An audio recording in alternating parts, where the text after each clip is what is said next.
Yo, how's it going, my fellow Northern Lights? I'm going to be doing something a little different today. Well, different for me at least. I'm not sure how weird you guys are. I'm going to be doing a weekly series review of the show His Dark Materials. I'm a massive fan of the books. In fact, I think they're my favourite book series. Though I haven't read them since I was in high school, so my opinions may have changed since then. This here is what I meant in my last video about pumping out at least one video a week. So while I work on big projects, and pump out these on a regular basis. None of this will be scripted, aside from the bit that you're hearing at the moment. The video won't have as many visuals from the show as my other videos, unfortunately, because HBO's legal team has sticks up their asses so far that it sticks out their fucking mouths. So instead, enjoy this lovely driving footage, or whatever other footage I filmed for the background of this series, with stills over the top from the show to explain what I'm talking about. I'll be watching this series and occasionally pausing it, share some feedback or thoughts on things with you guys. And then I'll compress those together, which is what you guys will be listening to, / watching or whatever. Be warned though, I may spoil things that happen later on in the series, whether that's later episodes or even later seasons, as I have read the books. I will also compare them to parts of the movie that came out in 2007.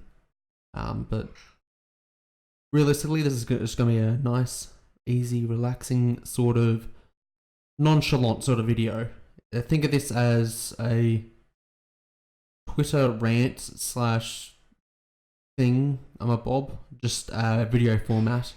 And when I say Twitter rant, I mean if you follow me on Twitter at Mine2, because my old one got yeeted, you'll know what I mean. Because I occasionally watch a movie and I'll just go through bits and bits. Oh, I like this. Oh, I hate that. Oh, this is good. Oh, that's bad. Oh, like that. There's a long Twitter thread. And this is basically the video version of that. So, enjoy. Let's begin with episode 1, season 1. I'm not really a big fan of shows where they have like a front loading of information right at the start. But I feel like it's very necessary in this sort of show just because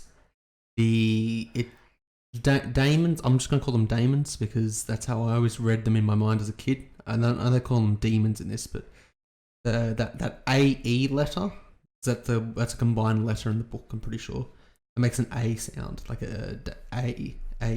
that's what it was substituted for in Old English. So I'm going to pronounce them Daemons because that's how I pronounce them. But I like how, I don't like it in shows where they front load a lot of information like this, but I feel like it's very necessary because it's very unnatural for someone in this universe to ask, what's a daemon? What's a daemon? Like fucking everybody has one. You're born with it. You fucking like every single human has one. The characters would freak the fuck out if somebody didn't have a daemon. So I understand why they're front loading all this information about a daemon being a physical manifestation of a human soul. I find that very interesting. It also kind of explains that humans have souls. Why don't animals have daemons? The ponders adds questions right from the very get-go. Why do humans only have daemons? Is a human soul? Ooh. Very, very, very good questions for the show. I like how they're keeping in the magisterium. I'm pretty sure it was called like the Holy Church or something like that. I don't think it was actually called the magisterium in the books. I think it was called something else.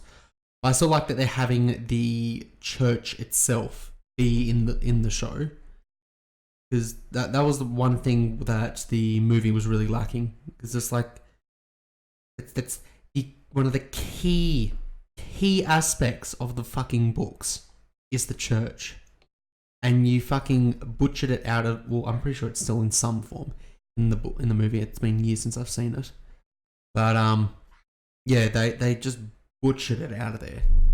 But this, it's straight out the bat. Okay, the magisterium, aka the church, is a all-powerful organization that's controlled the world. I guess it kind of does in our world as well. Yeah, Yeah, I'm liking how straight off the bat they're like, yep, it's here.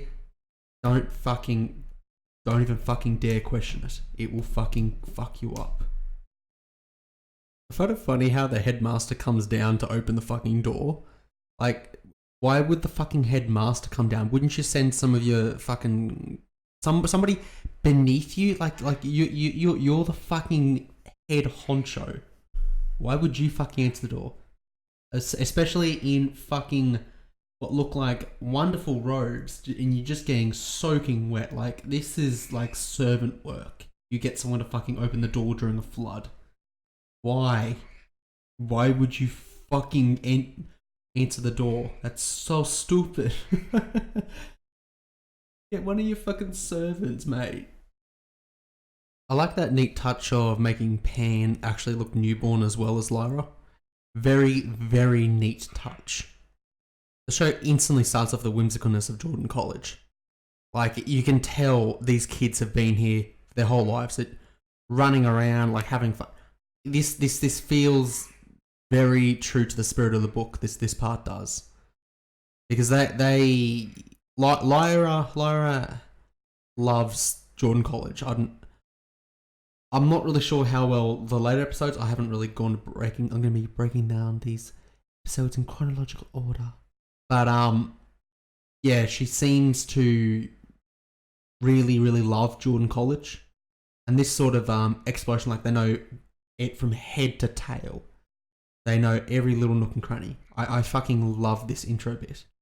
It very much gives us the whimsical nature of this world, right from the start. That is a very high ceiling for a catacombs. Like, I've never been to a catacombs. I've been to plenty of Skyrim ones, but that is very, very high. I wouldn't expect the ceiling to be that high. That looks like skylight as well. Is this a courtyard that's been shrouded from the top? Like, they put a roof over a courtyard and just made it a catacombs? That's kind of what it looks like. Though this could be underground, but it does look like a courtyard they've just roofed over. I like how this kind of shows how Lyra's, like, straight off the bat, she's already kind of brave and not really afraid of much. Like, she's already headstrong in her ways. It's very, very interesting. The show plays with that a little bit later on. But yeah. This bit here establishes the fact that the daemons die. Well, like, when human dies, the daemon disappears. And it also introduces the fact that daemons stop changing forms. And that including the soul, them being the human soul, establishes the three main points of daemons, and quickly gets it over and done with. Like, this here is how I would like this explained.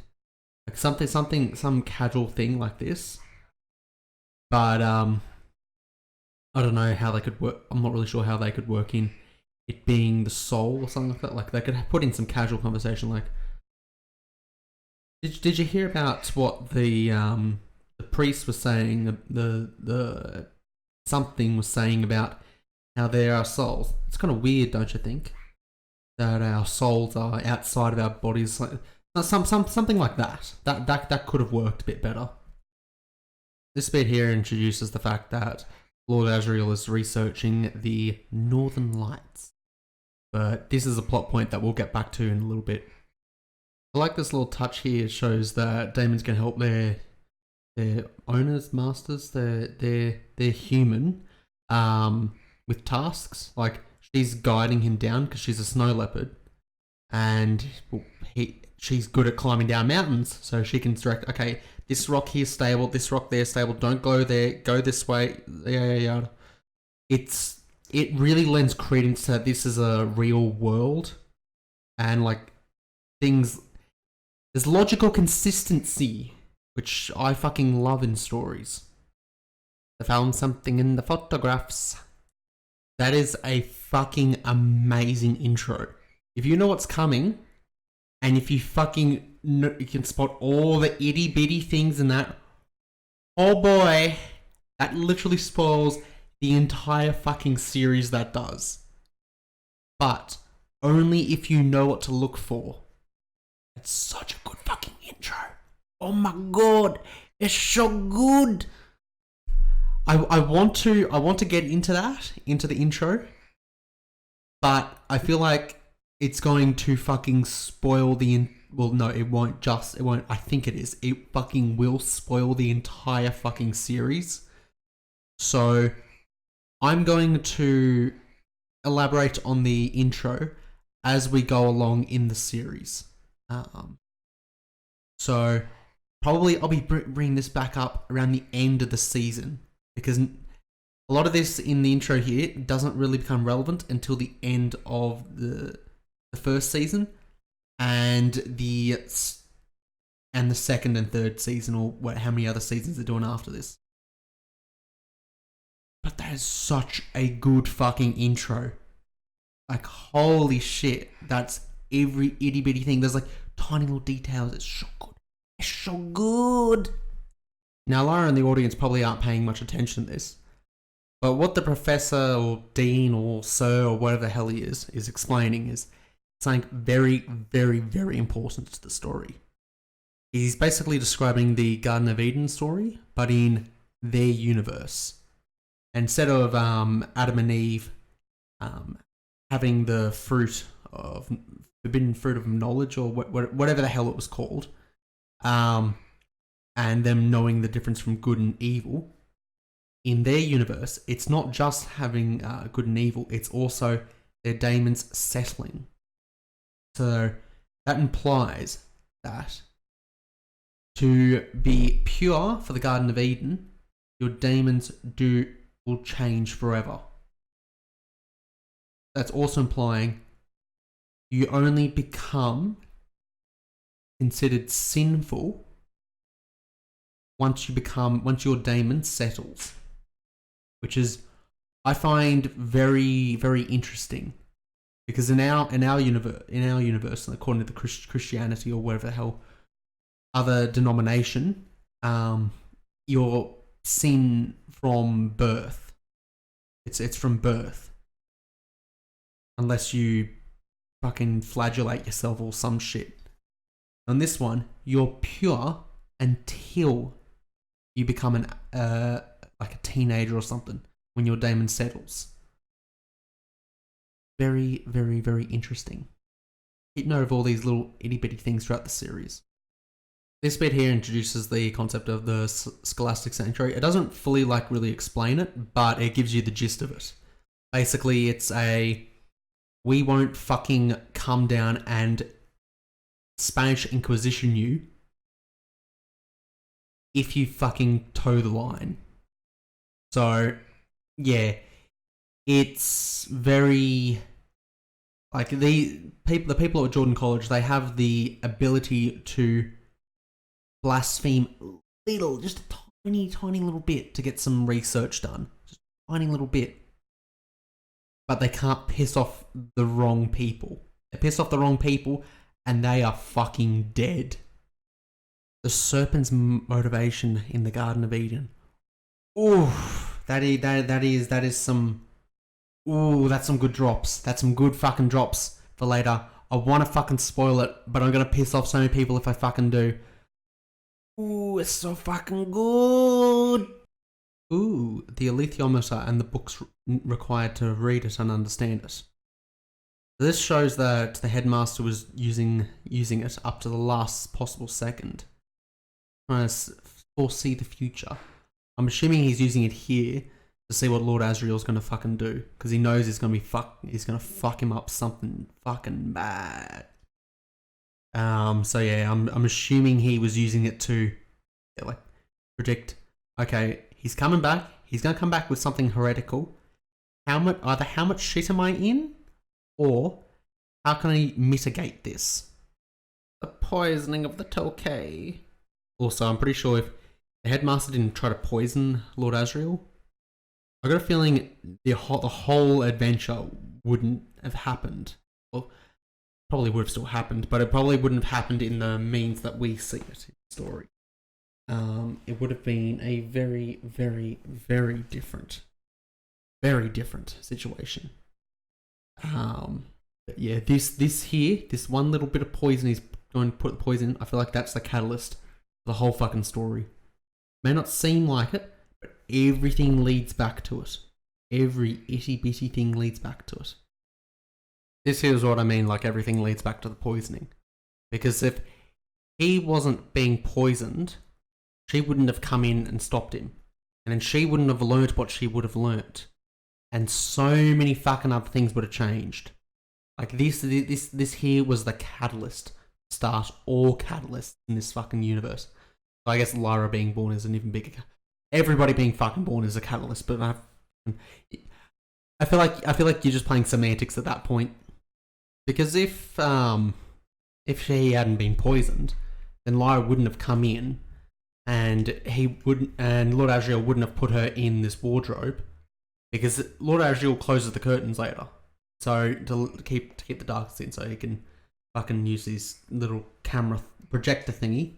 You need it dark when you're using projectors. So I'm old school. We had projectors when I was a little kid. We had projectors in our schools. I know how they work. I'm a fucking boomer.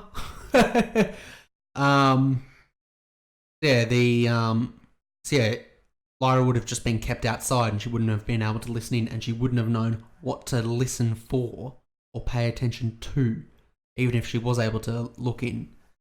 So many things fucking change if Headmaster hadn't have poisoned him. Like, I feel like it would have worked out better for him if he didn't poison him. I feel like it would have worked out so much better for him. And thus, the dust is shown. Throughout the series, we're shown brief glimpses of what actually is dust. But we only tend to actually find out in the later seasons. So, yeah, I'm going to be a bit brief on dust, but let's just say it's very, very important to the show. Not just the show, the universe of the show. Very important. It's not important in the same way like, I don't know, fucking oxygen is to breathing. Actually, I guess it kind of is. But, it's not an up and front concern at this point in time, but it does become one. So, actually do keep an eye on the series whenever dust is mentioned. And this shows that dust is exclusively on adults. Which is why, doesn't directly say it. I think it says it later on, but that kind of puts the 2 and 2 together of Damon's settling and dust are very, very intertwined. They are incredibly intertwined. And the city in the sky is shown in the Northern Lights when used through that camera lens. Not technically camera lens, it's more of like the film, the film being used, special film. Lets you see the dust, which is what you could see before in the previous photo was the dust. But yeah, this hints to something very, very, very big, very much later on. Very, very good. Very, very good. I really like the details on the city, how it's not directly here's a fucking city and it's clearly just been faded in Photoshop. No, this it looks inbuilt into it. It looks like an aurora as well as a city at the same time. It's very nice. I like the visual effects. It's very, very nice. Now this here is the big point Lord Asriel's wanting to put forward, is that the dust shows that there are multiple worlds. And that the Magisterium only controls the one that they're currently living in. That if they can somehow get to these other worlds, they don't have to live in fear of the Magisterium. The Magisterium's power is finite. It doesn't spread forever. There is some escape for them to do their research and stuff. There is a way out of the hell that is the Magisterium. Which... fucking great story writing. Fucking great. It's like there's so many little bits and pieces and you just add them all together. I fucking love this show. Well, the books. The show does a couple things I'm not big on, but it's copying the writing from the books, so I'm enjoying it. I'm very, very much enjoying it. And here we see the severed head of Grumman, I don't fucking know. Just showing that they discovered this same secret, but they paid for it with their lives. This is his fucking severed head. Like, that means the Magisterium knows about this. They fucking know there's other worlds. And now, Lord Asriel knows that. He knows that they know, but he knows that. Sorry, this is a fucking tongue twister for a brain. He knows that they know other worlds exist, but he also knows that they can't get to those other worlds. But he knows, or he thinks he knows, that he can get to those other worlds. That he thinks he can circumvent them and possibly not face the same tragic befailment of Grumman. I'm just going to say Grumman because Grumman sounds... Well, no, Grumman sounds cooler. I'm going to call him Grumman. So this was his A game from the beginning. Bring in evidence that there is a way to get around the Magisterium, a way we can stop the Magisterium, a way we can be free of their tyranny. And he brings them all this evidence and says there is a chance, there's hope that we can get around them, that we can stop them, that we can stop their keeping us in the Dark Ages. And so, yeah, it was a fucking business pitch. It was a business pitch. It was a fucking Shark Tank. Here's my fucking product. Give me money so I can go further with this product. And now we get to one of the parts that I'm not a big fan of. Yay! Okay, first off, this whole sequence drawn out way too fucking long. Like, it is just this character here. I don't even fucking remember his name. He's that unimportant to the story. And you got this whole sequence about, oh, it's the rite of passage, becoming an adult. Oh my god. Like you could have cut out like 80% of this. It's fucking like the other characters surrounding him are more important than this. This one character that you have in this whole scene for, fucking unimportant. Who fucking cares? Why are you having a whole scene about him? Second thing I don't like is these are the Egyptians. Now the Egyptians is this universe's version of gypsies. Gypsies are an ethnic group. They are a specific ethnic group and culture.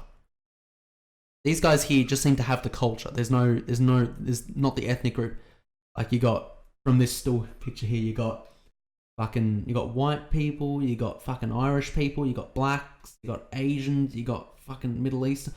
Like, what the fuck is this mess? What the fuck is this? It's like, this looks like a crowd of extras. This doesn't look like a group of people. This looks just like a fucking crowd of extras. It doesn't look right. It annoys the hell out of me. Like, at least make them like, I know there's different denominations of like gypsies and stuff like that, but like pikeys and stuff like that, but this doesn't look right. It doesn't look right. I don't know how to put this into the right words, but like it just doesn't feel right. Like the Egyptians are an ethnic group. They're not just a culture. They actually are in the books an ethnic group. Why did you do this? Why do you do this show? Why? Why are you ruining it? It's not really ruining it. It's just a little thing that's just, it bugs the hell out of me because it doesn't make sense for any realistic reason why they're all different ethnic groups. I know people can say, oh, anyone can join, but realistically, most people don't. That's how these things are. Most people don't join these groups. I mean, you can, but most people don't because it looks shitty from the outside in. And it probably looks really shitty on the inside as well, if I'm gonna be fucking honest. Yeah, this bit here kind of breaks my immersion a bit. It really fucks with my immersion, and I don't like it. Like, I don't care what kind of ethnicity you make them. They can be fucking black as Nigerians or something. I don't fucking care. Just make it consistent. Make there some consistency. Make them as fucking pale as Scandinavians or as dark as Nigerians. I don't fucking care. I don't actually care which ethnicity they are. They just need to be consistent. Consistency is key. What would have happened if they were just like, nah fam, we want out of this shit? I know this is for the plot, but why the fuck is he wandering off? Like, I know he's wandering off so he can get kidnapped, but fucking hell. If the people there know that people are kidnapping their kids, why do they let them wander off like this? Like, I feel like you're kind of asking for it at this point if you just let the kids wander off when you know there are kidnappers all around you. Like, this is fucking retarded. Why would you do this? How do they do this part safely? Because, like, you can't pick up another person's daemon and put it on their belly as you're carrying them around. Well, like, this seems very, how do I say? Fucking dangerous. Because you got to make sure the daemon is sitting on them, unless all daemons always go to the human to sit on them while they're asleep. Unless the daemon's walking up the stairs, can the daemon be awake and the human be asleep? I didn't know that was a thing. Maybe it is a thing. I'm not sure. I just find this this is just a little nitpick. This honestly doesn't matter to anything. This is just something I just picked up. But because if the daemon is asleep and it's not on the human, and he picks up the human, does that make the daemon get fucking they feel agony. It's fucking unbearable pain for them to be too far apart. So the daemon has to be asleep on Lyra when he picks her up. Unless the daemon wakes up and walks along. Or it can sleepwalk or something. I don't know. Philip Pullman, get in touch with me. I need these pointless things answered. I guess she holds it in her sleep. So I don't know how that would work with... I get that because it's a fucking tiny little ferret or whatever the hell it is. Fine Martian ferret, I don't know. Some weasel. What happens if the daemon is something fucking retarded, like a giraffe? Does the person just fall asleep sitting on the giraffe? Like, fucking what? I can just imagine someone falling asleep and there's a fucking giraffe on their lap. It's like, what the fuck? You can't move me now, I've beaten your question. I've never really been that big of a fan of Chosen One stories. And this stuff here, where all the characters around them know they're the Chosen One, but the prophecy of the Chosen One will only work if they don't know they're the Chosen One. It does my head in. Like, I really like this series, okay? People probably think, oh god, he's gonna fucking nitpick every little bit, itty bitty thing. But no, I actually do really like this series. Rex is chirping in the background. I don't know if you can hear him. But I'm not a big fan of fucking Chosen Ones things. And I feel it's a bit contrived where they can say, yeah, she's the Chosen One, but if you tell her the prophecy won't come true or something, or they're trying to shelf, I'm not really sure. I don't know why nobody tells her. It's one of the things throughout the whole series which I never really get. Like, if she really is the Chosen One, why does nobody say anything? Because nothing gets said about it. Whatever. I don't know about everyone being special, mate. I mean, there's a lot of background characters that just get fucking killed in this series. They have no name, no significance. I'm not sure how special they are to the story, mate. I'm not sure. Gonna have to disagree with you there. This is what I meant about letting Billy wander off. Like, if you've been to 6 different Egyptian communities and the same thing has fucking happened, why do you let your kids wander off? Why do you not have them on fucking, like, fucking constantly have your daemons keeping an eye on them? Why do you not have this? Ton of you have bird ones, ravens and magpies and swallows and fucking hawks, and you all got flying ones. Just let them constantly be on lookout. Like, holy shit, is it that hard?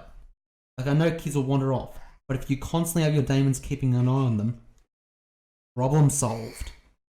This kid here, on the fucking left, he is a fucking horrible actor. Like, holy shit.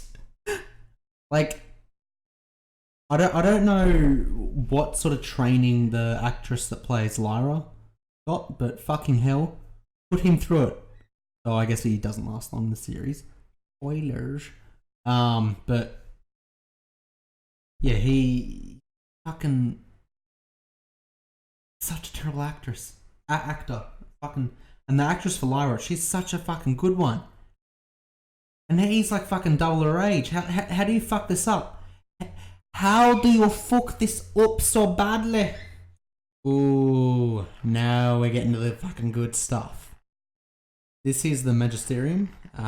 These two here, the priest and fucking assassin dude. Spy, assassin, fucking whatever. And they're discussing Lord Asriel knows of the other worlds. Oh fuck, we gotta stop him like ASAP. This is fucking we are fucking going to go fucking apeshit trying to find him and stop him. This is our prime directive at the moment. Love this visual right here. It's like it's giving me fucking. This is gonna sound fucking weird because most people don't like it, but it's giving me Star Wars prequel vibes with the Senate. Like it, I think that's a cool set. I mean, cartoon because it's fucking all CGI just like this. But I think it's a cool. I don't know. It looks neat. It is a cool setting. I hope to see more of it. And fucking Satan arrives. Right onto the red carpet. Ready to fucking destroy all the care and compassion you have for this woman. Like, fucking, she is fucking, oh my god. Such a good villain. Great villain. Keep it up. Keep it up. It's so good. This is how she fucking plays. She reels you fucking in. And then once you're hooked, then she fucking toys with you. Then she fucking manipulates you. Then she fucking gets into your head and fucks you up. Oh, and the actress is doing such a good fucking job. Oh, it's so good. It's so good. My throat is fucking cracking. Ugh. You feel that? That's the fucking feeling of blood pumping to your heart, you fucking nice bitch. How did the kidnapper get inside the fucking college? And especially like, how does he get Roger out of there? Like, Roger's gonna be kicking and screaming. These boys going in a fucking bag. Oh, don't mind me. I just got a big screaming bag of potatoes over my back. Just don't mind it. It's screaming potatoes. Fucking hell, that's like, what? I would understand somehow that he would get in because he could just sneak in, but how could he sneak out with a child kicking and screaming unless he just fucking drugs him and knocks him out? Unless that's what he does. As terrible as the son in the show is, the mother, Ma Costa, she is such a fucking good actress in this. Like, oh, she's such a good. You got some really, really good ones. Like, you can tell when you're watching this who's going to be a staple character, because there's really, really good actors and actresses, and then there's really shit actors and actresses. Like, you can tell someone's not going to do much. The mother is going to do a fair bit. Just a little trick you can tell in shows. Why would the headmaster send off Lyra with Mrs. Coulter? Like, it seems like every single person that knows Mrs. Coulter, that is an adult, not the kid. The kids don't realize. But every adult seems to realize she's a fucking nut job, and she will fucking kill you if you get on her bad side. So unless he said he was talking to Mrs. Coulter, unless he was talking about she basically threatened him to hand over Lyra, which is very much possible. I don't see him handing her over unless this is just a performance and he's been fucking bullied into it. Which, honestly, now that I think about it, is a very valid option of what could have happened. This little bit here is something that you probably won't notice it the first time you see through it, but I definitely didn't notice it the first time I watched this. But as I watched the series, it's something that I noticed. And this here is like a perfect opportunity to show you what I'm talking about. In this scene, where are these people's daemons? Where the fuck are the daemons? There's 3 people here. There's 3 people here, and then we just went past the kitchens and the laundry. Nobody has a daemon besides Lyra, and Rex is going crazy in the background. Aren't you, Rex? Hey?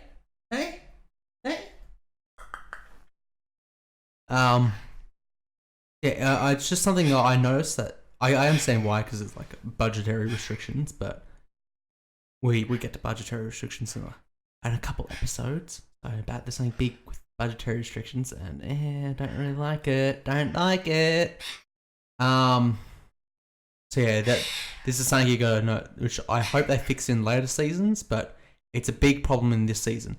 Nobody but the main characters have daemons, and it just looks odd. Like, just regular people walking around, nobody has one. Except you can instantly tell main character, because they have a daemon with them. Everyone else, nope. See, this is what I mean. Those 2 skulls there, no daemons. Are they fucking zombies or something? What the fuck are you doing, Rex? What are you doing? As soon as I fucking start talking, you're just waiting for me to talk. Oh, he's been real fucking fun. He's been real fucking fun.